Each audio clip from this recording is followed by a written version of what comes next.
Hi everyone, my name is Azrika and welcome back to my channel. And if this is your first time, I'm so excited that you could be here. And we're gonna be talking about something that's applicable to each and every one of us, the storms of life, and how we can learn to embrace those storms.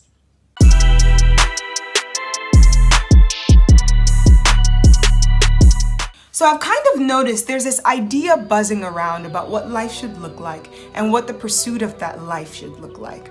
And generally, it seems like people often believe life should always look and feel good, that it should be sunshine and blue skies and brunch on the beach and traveling to remote destinations. And I personally think that is such a dangerous concept because while those things aren't inherently bad, an idea that life should always feel good will train us to run away when things get hard.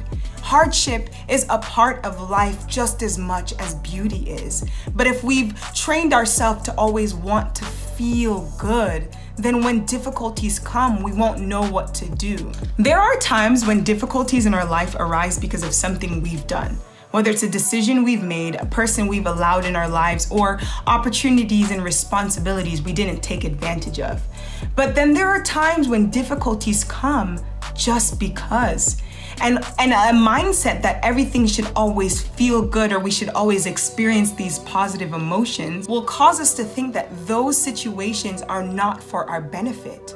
But it's the exact opposite. Storms are often not only just really good teachers, but the predecessor to us realizing our purpose. So right now, all of Southern California is kind of like losing their mind because we're experiencing a super bloom.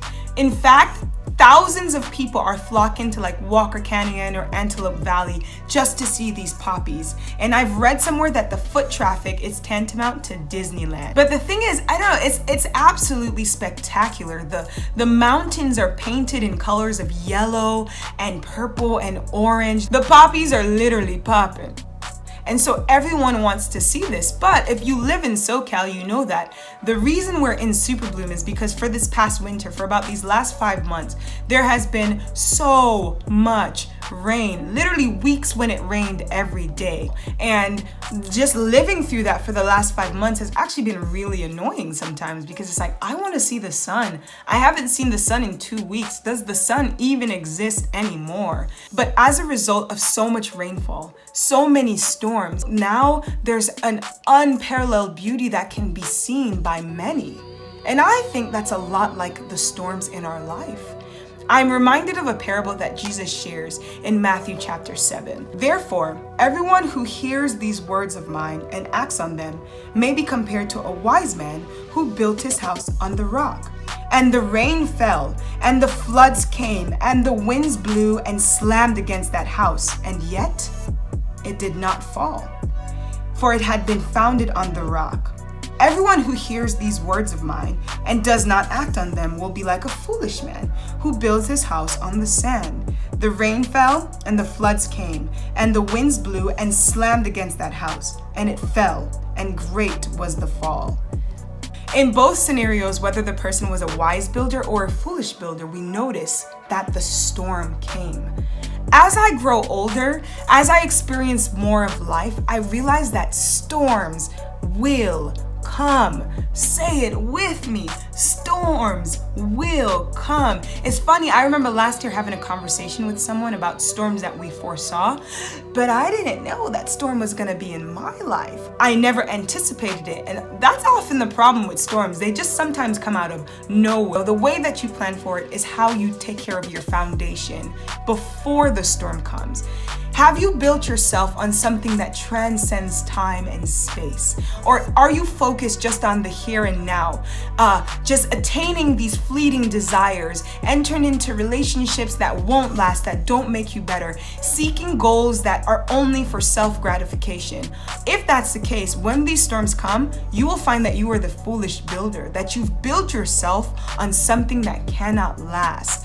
But if you are wise, and in the parable, wisdom comes from one who hears and does the word. If you are wise, if you allow your foundation to be built on something bigger than yourself, something greater than just your fleeting passions and desire, you will find that when the storms of life come, which they will, that you are able to withstand it. I will never forget, my pastor and I were having a conversation once, and he said something that literally made a home in my heart. He said, anything that can be shaken will be shaken. The thing about storms is, again, it shows you what your foundation is. It shows you not only you as a whole person, but elements and parts of your character that cannot be in you for you to progress to the next level.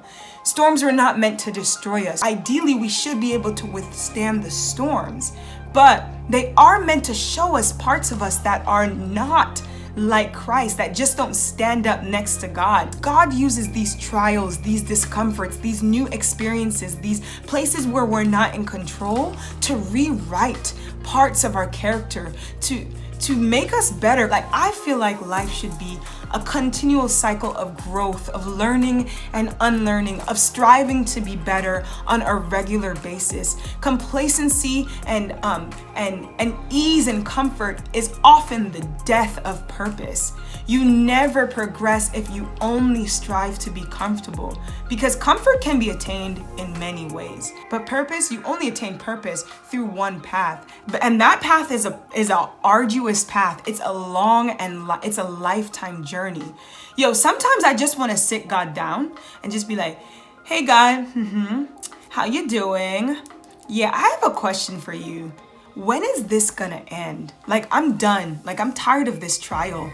I'm a little tired of this, like, this whole thing it just doesn't need to be a thing anymore. It's stressing me out.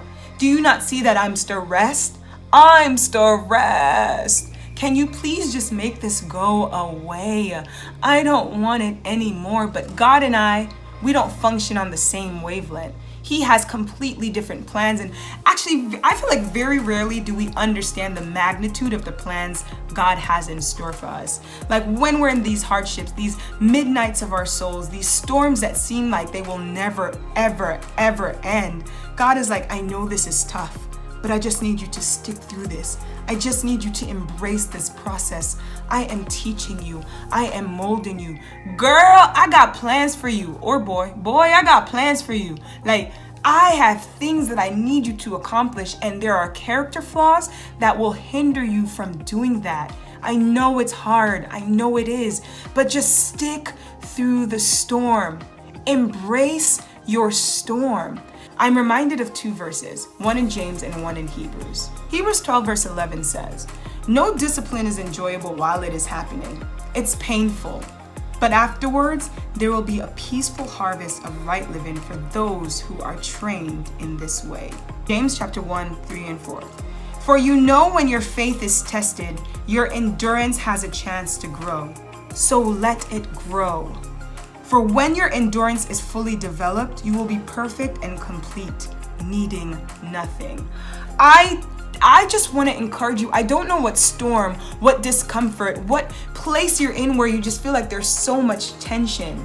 Yes, there are times that this is a sign that you need to make changes, and that's something only you can determine. But other times, it's really God perfecting everything that concerns you. He's literally saying to you, I am calling you higher.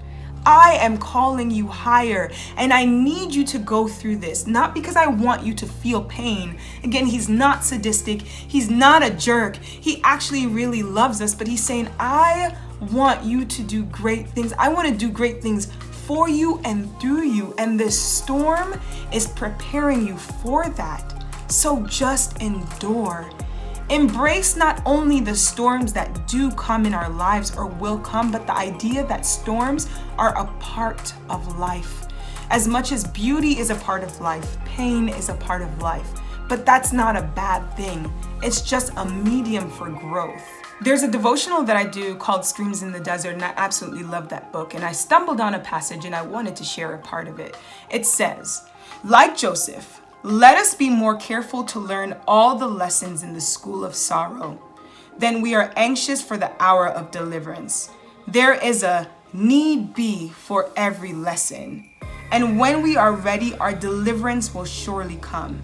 And we shall find that we could not have stood in our place of higher service without the very things that were taught us in the ordeal. God is educating you for the future, for higher service and for nobler blessings. And if we have the qualities that fit us for a throne, nothing can keep us from it when God's time has come. Don't steal tomorrow out of God's hands. Give God time to speak to you and reveal His will. He is never too late. Learn to wait. So maybe you're in a place that's completely new to you. Maybe you're in a place where you don't have control, a totally different situation. Maybe you're just going through hell. Maybe you are experiencing deep and dark pain. I want you to know that pain, that hardship, that storms are not a sign of God's abandonment. He has not left you.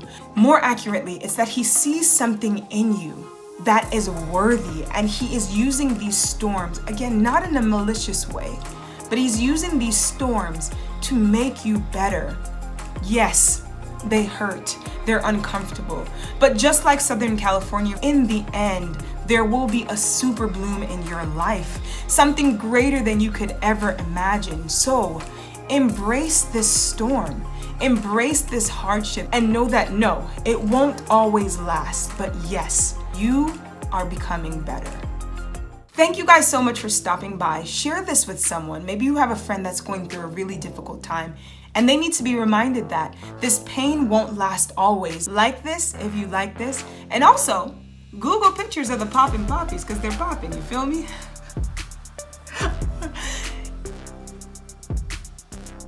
There will be new videos every week. I love you guys so much and I will see you soon.